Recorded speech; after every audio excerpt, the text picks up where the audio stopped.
Welcome back, everybody, to Season 2, Episode 1 of Fill Your Cuppa, the Support Together podcast.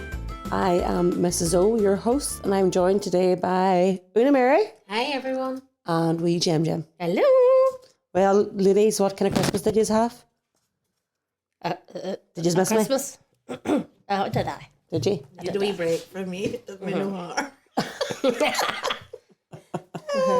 No, we did actually. It was very strange. We finished on the Thursday and we weren't back to the 8th then. So we had 2 weeks.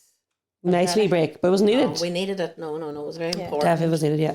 And I don't think I had any expectations of Christmas. Yeah. If you know what I mean. I didn't put this whole big palaver as long as the kids were fed and watered and they had the presents and I suppose healthy. Being healthy and I certainly wasn't healthy over Christmas.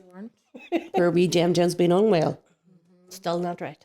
you might hear a wee cough, Aha. a wee splutter from wee Gem, and that's all right. Bear with me. She's just trying to cough up all along. But we'll get her seen to if we need to. Won't we? Aye. So today's topic, girls, we're starting off in January 2024 with hope. Hope is what us girls in Sport Together provide for our mummies. The pinhole of hope. Enough to get them through. Yeah. And I suppose if I think about me, whenever I was unwell, I had lost hope. And all I needed was for somebody just to show me that it was still there. Yeah. So if we think about, or we talk about what gives us hope or how we hold on to hope. What do you think? What gives us hope? What gives you hope? How do you hold on to hope? Do you want to go back and maybe start off about a time whenever you'd lost hope and how you felt? It might be easier And then you can move it forward. Yeah. So if you think about a time whenever you lost hope, and it's going to be 3 very different stories.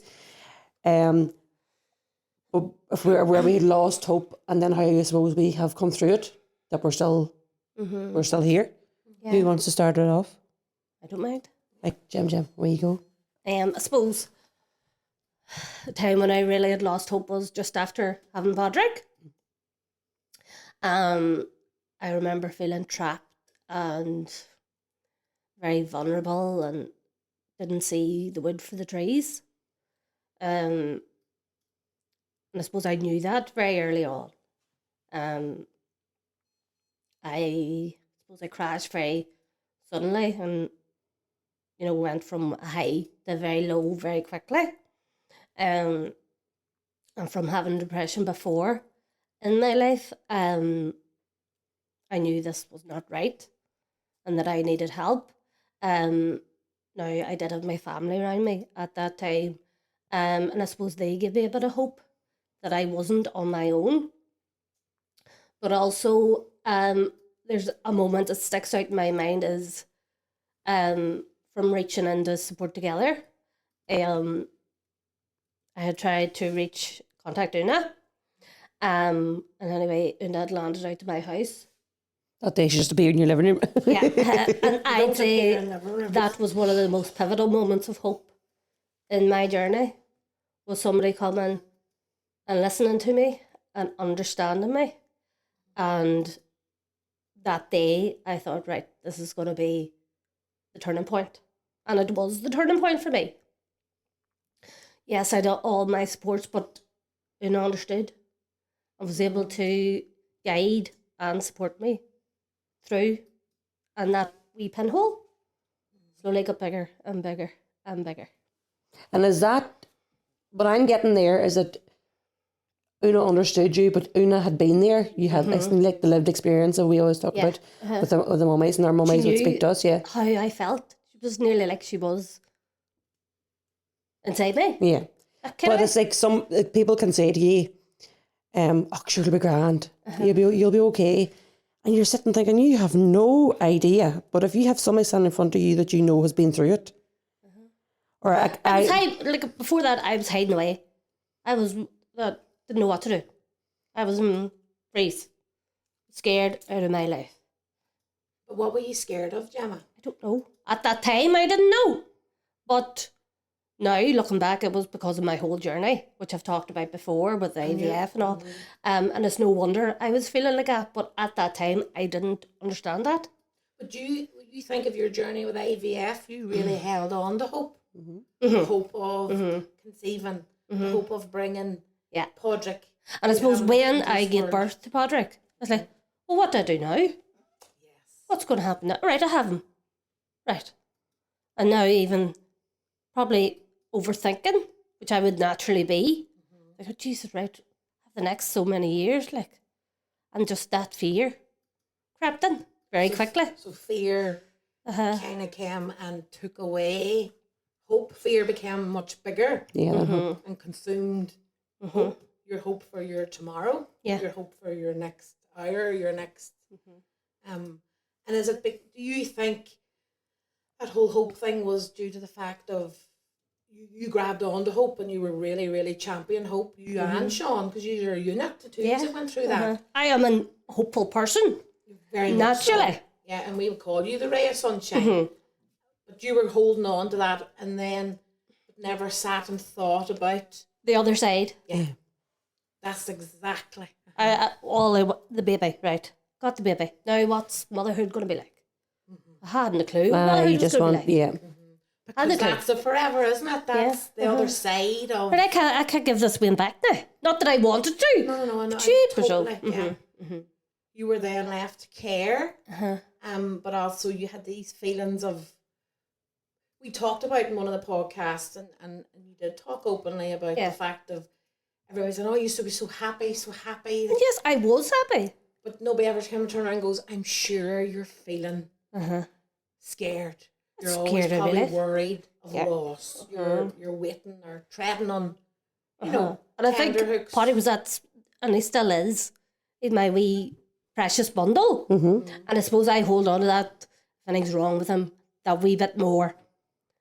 You know, especially in the early days with feeding, and I tried breastfeeding, that didn't work out, and, you know, and he wasn't gaining weight, so I took that all on, tenfold, you know. I felt everything that much more. Like you'd mentioned about myself coming in, and that's because you had contacted into the charity. I suppose what I was just providing for you that time was a space for you to normalise and to be held and heard, to allow yourself to chat through how you're feeling in a non-judgmental manner. To allow yourself to understand it. It's okay chatting about it, and somebody being there to have that listening ear, but you got it. You got me. I didn't tell you it's going to be grand or pull yourself together. No, it's going to be a journey. I always remember Podrick in the corner in the Moses basket. Me sitting in the corner. Oh, and your mother-in-law. I'll always remember going to your house. But whenever I picture that in my mind, and like a visual, I could see like nearly like a wee glow around you, and that was my wee. So a person, an understanding can be hope.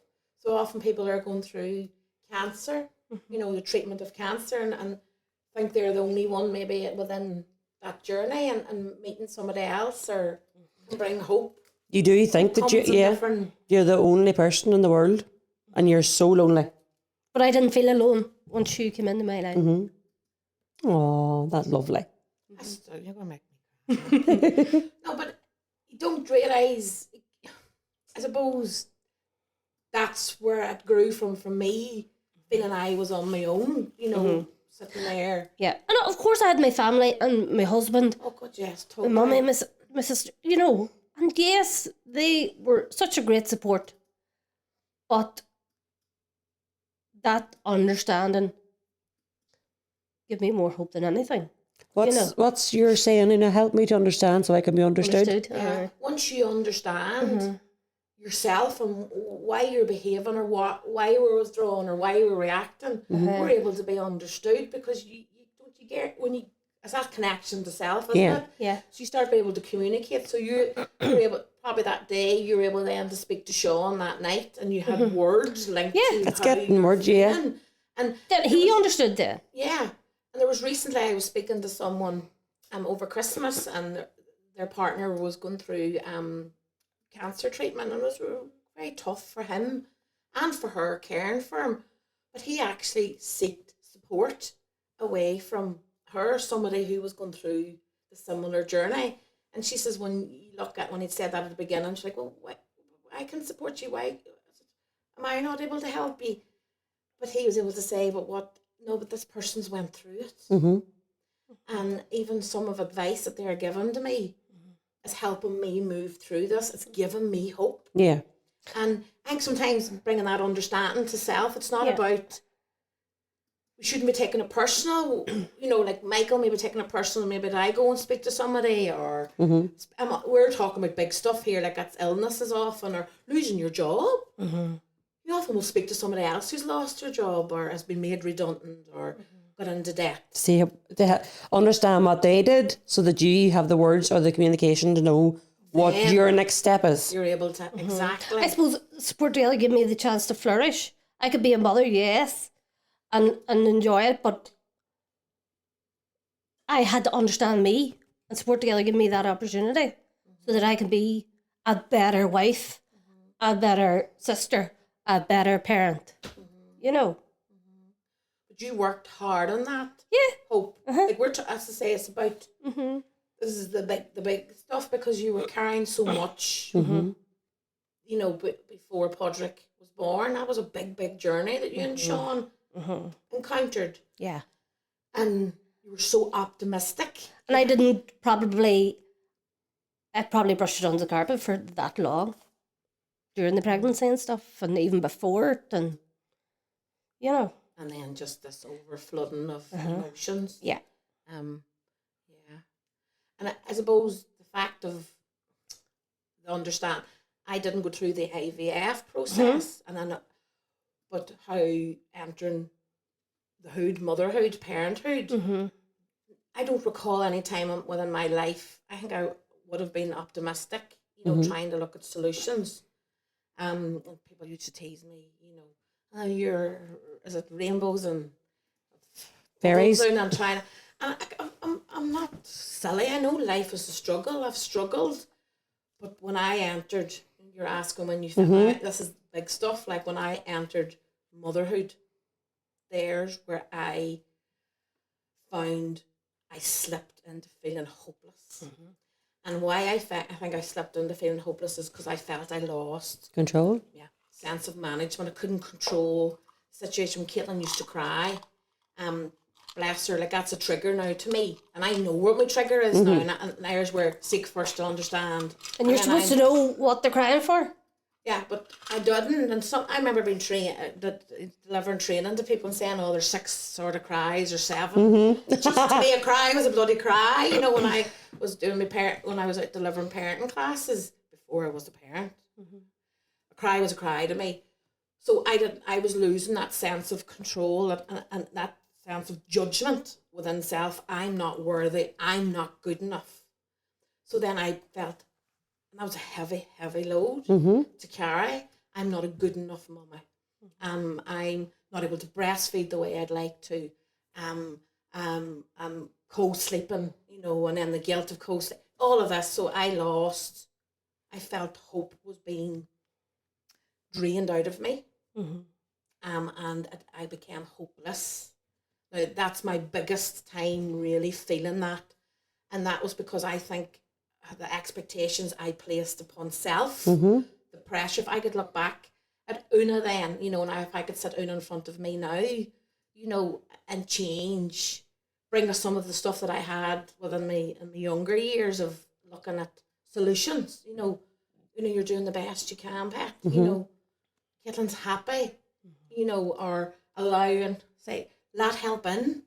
Yeah. I didn't let help in. So who was a judging and who was a talking to?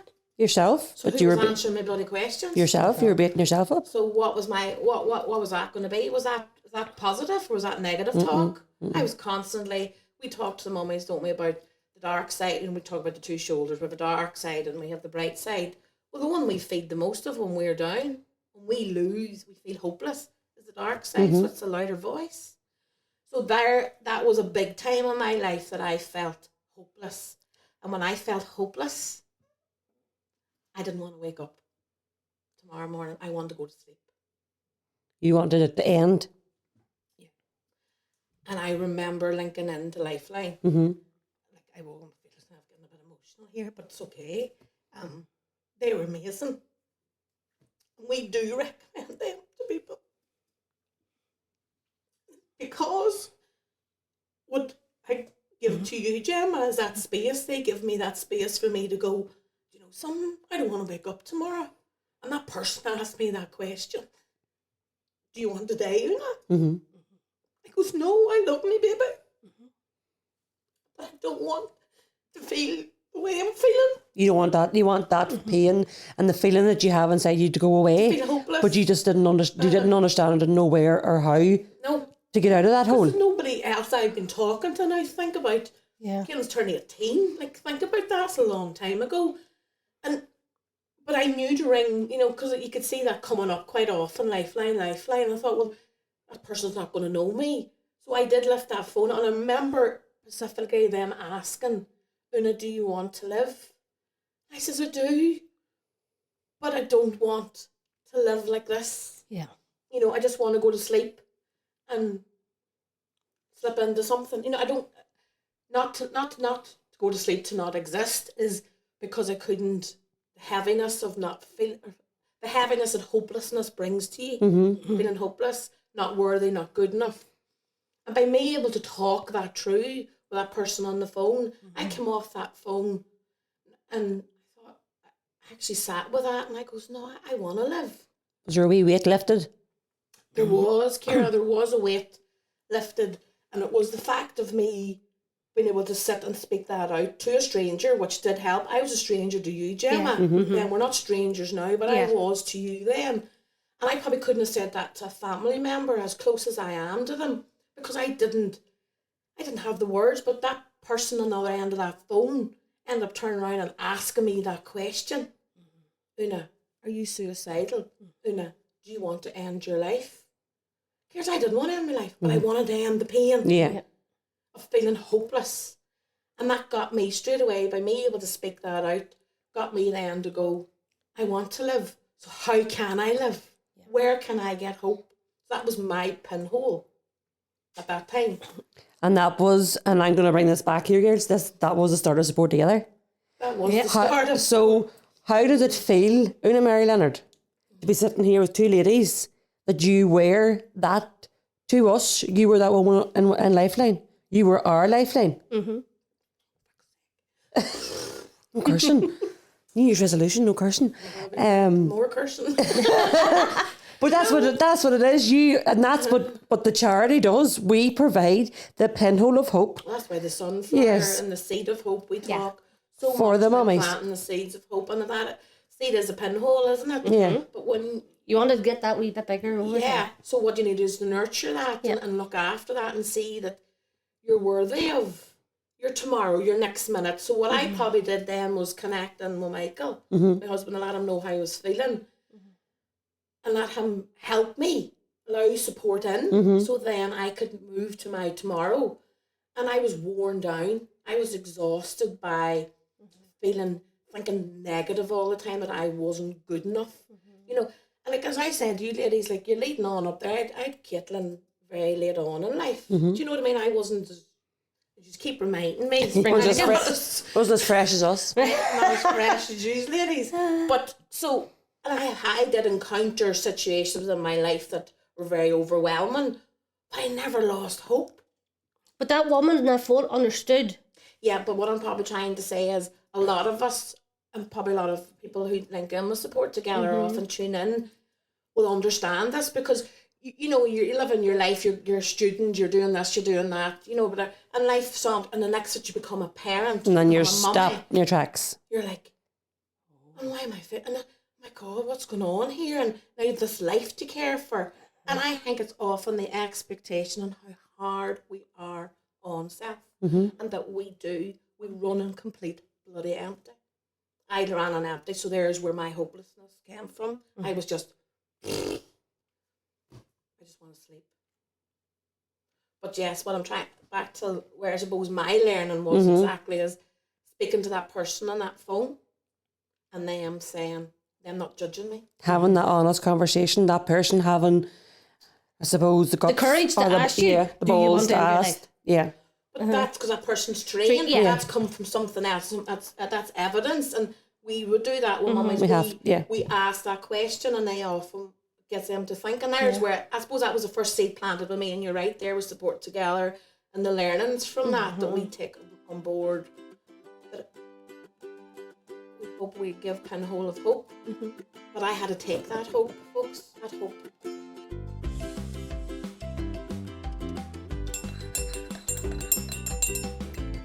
This is Fill Your Cuppa, the Support Together podcast, and we couldn't bring the podcast to you today without the support of Moody Activewear. Moody Activewear creates high quality, functional activewear so that you can feel good doing the things you love.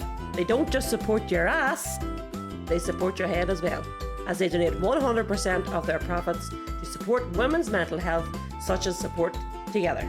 Visit moodyactivewear.co.uk. I had to work on that hope. Aye. That's what I'm probably trying to say. You, that hope was yours. You had a pinhole, but it was up to you to make that pinhole bigger.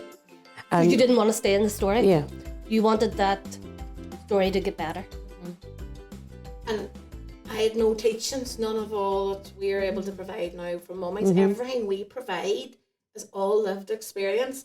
So there's earlier on there, Gemma was speaking, like I really felt for Gemma because we were so present then. And then when I'm speaking about myself and I get emotional, and I'm not ashamed of it. I'm not a nice crier. I look awful. So I apologise for the noise that I've made down this mic. You know, if it was a silent crier, it would be more, I don't know, it wouldn't be so sore in their ears, but I'm not sorry for showing my emotion because that is real. You have to. That is so real. But I'm not staying there. Yeah. You know, I'm not. But often when I feel I could go to that stage, I don't know what's around the corner for me, but I hope some of the learnings that I've taken and the people I surround myself when I ever feel hopeless again, that the people around me or the learnings that I have from life maybe will help me. Oh, 100%, because I think that there's probably one of my biggest things coming through my journey is that I know now that there is going to be times there's going to be tough days and you think, oh, fuck. But you can draw upon what you've learned and I can sit where I wouldn't have before. I would have run. I can sit with it and say, where is this coming from? What? It's like me this morning. Yeah, where's the bear poking here? What does that mean? Right, okay, Ciara, so that's that. Like, you're thinking, God, something wrong with me, I'm not sure what it is.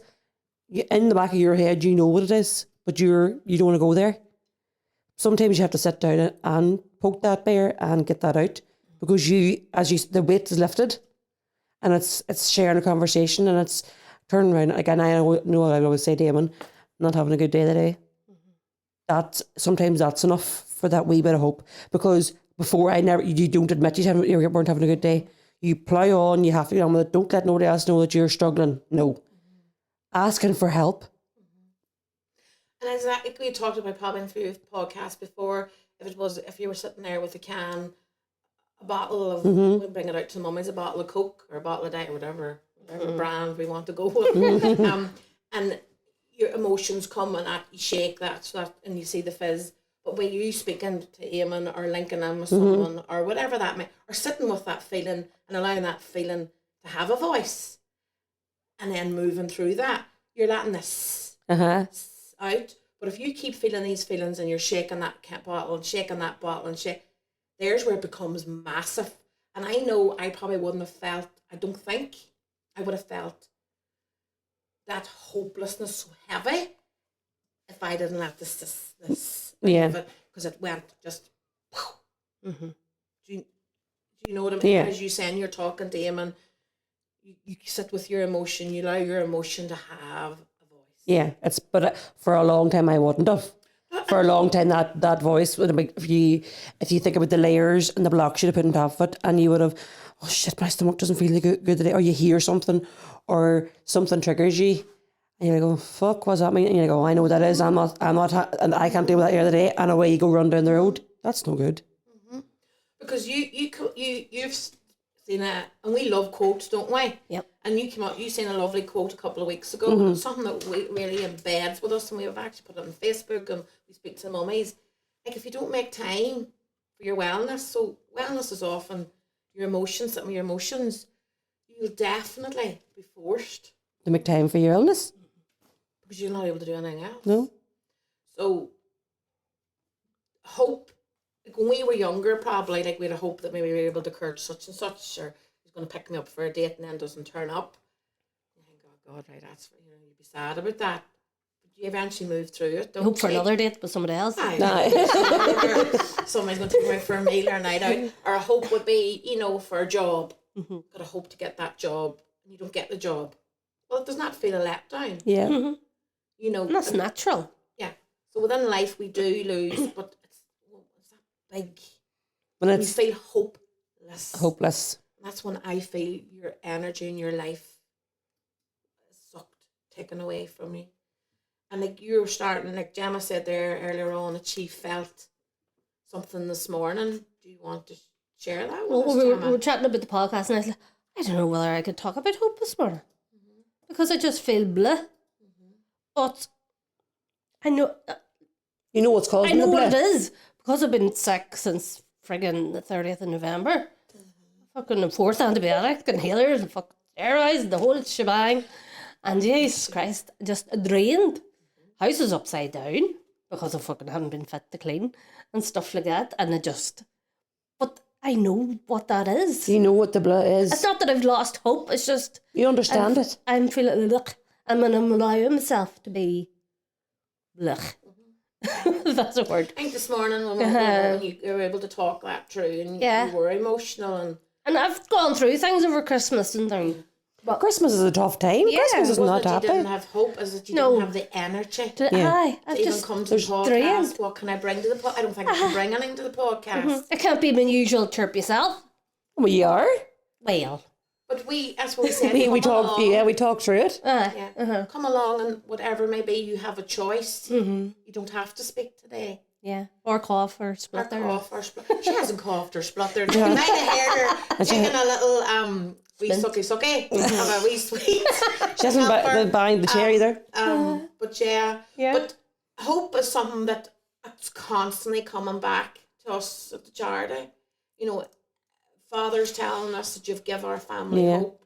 Mothers, like some of the messages we received before Christmas. Oh, it was amazing. But girls, what I always said was whenever I got better, was that if all I ever do, if sharing your story or speaking out is breaking down the stigma of mental health, but if all you do is give a wee tiny pinhole of hope to one mummy, I was once that mummy that needed the pinhole of hope. I was the mummy sitting there thinking, I don't want to wake up tomorrow morning.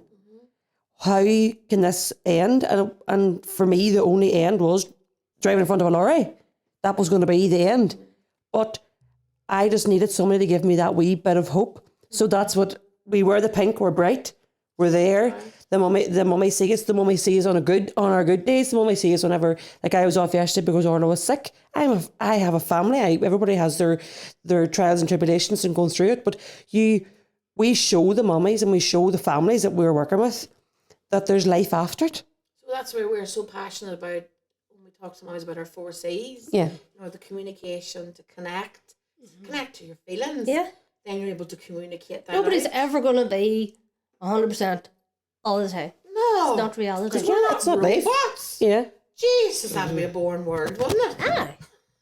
We're all programmed to be I am the same. a robot. We're all programmed to be the same. Yeah. So we're programmed to feel. But we do know and we do encounter, most likely daily, ladies, people who feel they've lost hope. And if they feel they're able to talk about that, often they come up with the answers. You have the answers are there within yourself. But if all we're doing is being a soundboard, a listening ear, so that, and often it is just sitting down and have a conversation with a cup of tea on the sofas in the S2 hub and letting a mummy talk, listening to them, the answers come out herself. And I remember having conversations with Una and having the light bulb moments and thinking, holy fuck, that's been there the whole time, I didn't know it. You have the answers. And if you're given the space and you're allowed the safe space and the understanding to speak it out, you get the answers yourself. That safe space isn't in your head. No. That safe space often isn't your best friend or your partner or your mummy or your sister or your brother. Sometimes we have to reach outside. Yeah, as you said, that lady you spoke to on the phone, like I know that I would have a safe space with my doctor because that's where I go when I know where I can be Ciara.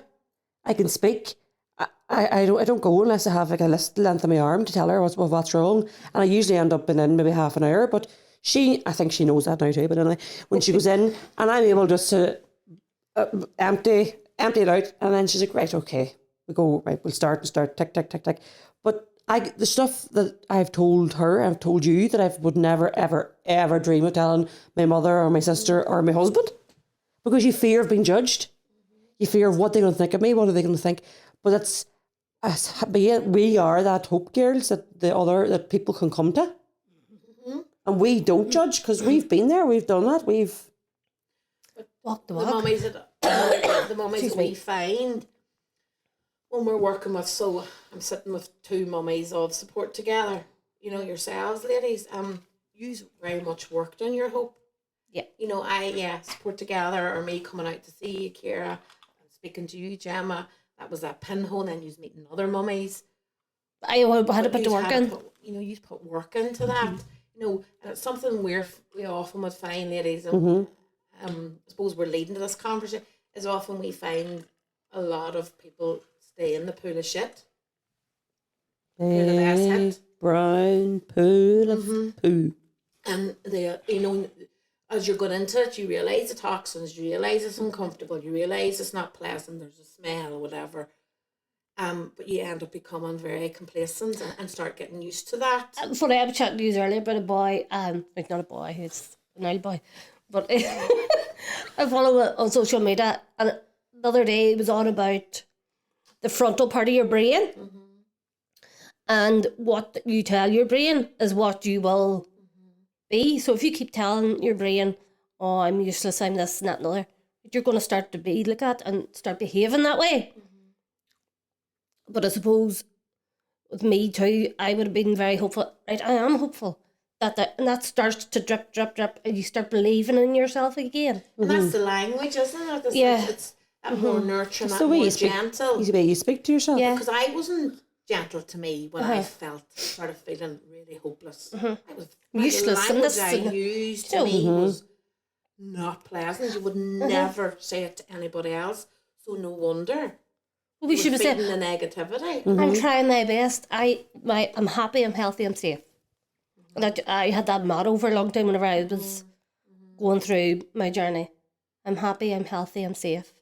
And it isn't that there's no point, and Christmas can often, this season now that we're going into, we're in January, and you even shared with us this morning, and we said we'd mention it in the podcast, that, get you to think of a lot of loss, people you've lost, and Christmas isn't cheerful and jolly, and it's not freaking magical.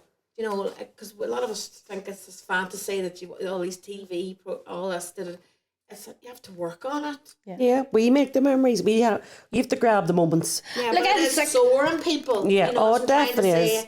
It is sore. It's a sore season. Yeah, and I remember sitting on Boxing Day, coughing and spluttering my lungs up, right? Patrick's lunch, I hadn't got dressed, he hadn't got dressed. Line up, and he sat on the armchair with me, and we watched Willy Wonka, the old one. And it was the most magical time over Christmas. Just that 1 or 2 hours. So what was that? What was that just magic, Gemma? Me and Patrick connecting. And Sean was there too. And we were all watching it. And it was just being together. Not trying to fix anything. Yeah. We were just rushing and just being. Just being. That's lovely, isn't it? We should practice more just being, and just it gives me the warm fuzzy. That brings us really lovely on to how did you fill your cuppa over the last couple of weeks? That's how I filled mine. She's wrecking the shop here. Sorry. I'm not banging chairs, so it's all right. Just kick the table. We know how Gemma filled her cuppa. She was sitting and watching movies on the armchair with me. Spent most of my time in my jammies, to be honest. Same here. And do you feel guilty about that? I needed it. You needed Yeah. it. I needed that. Yeah, you needed it. How is your Cuppa filled? No, I think a bit like Gemma, slowing the pace down a wee bit, and just a lot, exactly, just being. Do you know, I wasn't about many places. I didn't rush about, and I wasn't even out. I think that last night we were out was probably enough. But I didn't. I was gentle on myself. I was. And I allowed myself to have a bit of laughter. You know, even me and Michael sitting watching Netflix and doing stuff like that and putting the fire on and just being. Yeah. I definitely, and like, you know, I love tarting the house up or whatever like that, and eventually I got a tree up. I think it was the day before Christmas. No, she still has it up because she doesn't want to get down. Oh, that's fine now, yeah, eventually. But you know, even Ponthern and Podrick, I allowed Podrick to decorate the tree because I am not very great at letting others do it in the house because I love, you know what I'm like, girls. And then he just loved that, and I got something out of him just grabbing them wee moments rather than becoming a big block. And from what I've heard for the last couple of days, just when we've been back together again after Christmas holidays, I think there was a lot of reminiscing done over the Christmas with you, was there, Una? I know like, we had a death over Christmas and stuff, and it does often get you reflecting and talking about memories when we're young and stuff like that, you know, and it does, and gives you sometimes that wee warm fuzzy. It's nice, yeah. You seek that, you weren't looking for the negative stuff, you were looking for them magical, nice memories that you had of a person. So, yeah. Yeah, that's lovely though. What about you, Ciara? I think there's a theme going, girls, where I just slowed down the pace. The pressure was off. And I was at home in my pajamas, and again didn't go very far out to the bin. I'm back in again. Out to the shop. You had a date with the bin? In and out. Hey, the amount of rubbish over Christmas. But in and out to the bin, maybe out to the shop a couple of times. I didn't put the pressure on myself and on the house. The Waynes didn't want to go anywhere. Every day. Well, I didn't have to ask every day because after a couple of days, I was like, you know what, they don't want to do anything. So every morning it was like, are we going anywhere today? And I'm like, no, like Christmas Day. And they're like, oh, yes. So we're at home all day. And I go, no, yeah, I still have to get up, wash and dress and brush teeth. I don't want to get dressed. Right, well, change your pajamas. Okay, no bother. So that's what we did. And I was led by them, and they wanted to stay at home and lie about and do a little. Most days I had a wee nap during the day. I took myself up. You wouldn't get peace downstairs. Gym nap. You wouldn't get peace downstairs because you're guaranteed that there'll be a door left open or there'll be a dog on top of you. So I was like, I'm way upstairs. And I would have slept a couple hours now every day, and it was great because I might have slept well that night, but then we were binge watching whatever was on TV, so it was okay. Taking the lie-ons when I was able to get them, and letting if the floors weren't brushed every day or twice a day, that's fine. I'm not being led by the clock. No, didn't have a clue what day of the week it was. I was ready to go back. Oh, yeah. Do you know what I mean? Like, listen, you know, everybody in the house, and there's only so long.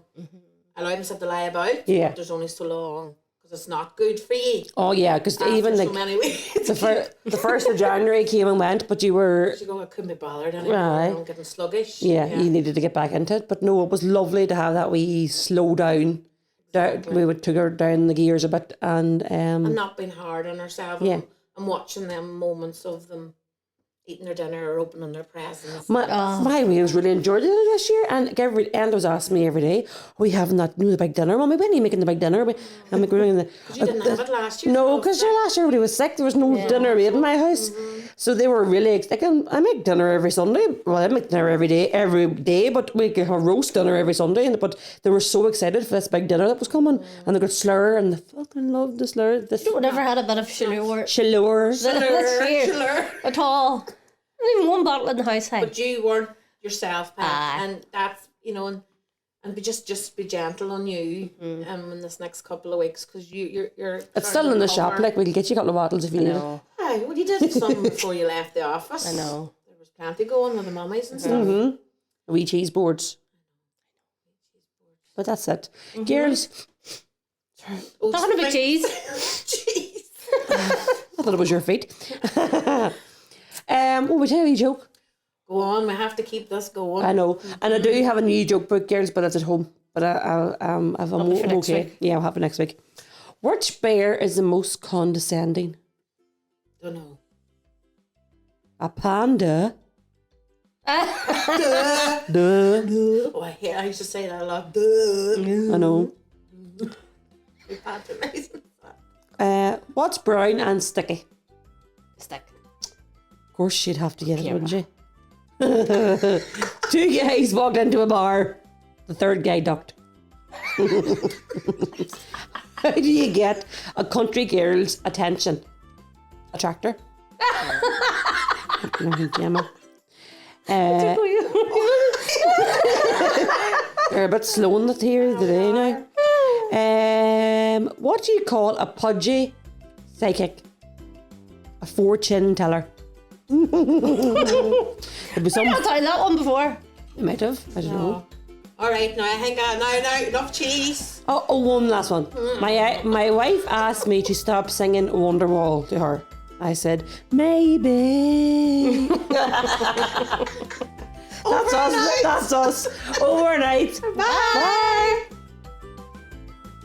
This is Fill Your Cuppa, the Support Together podcast.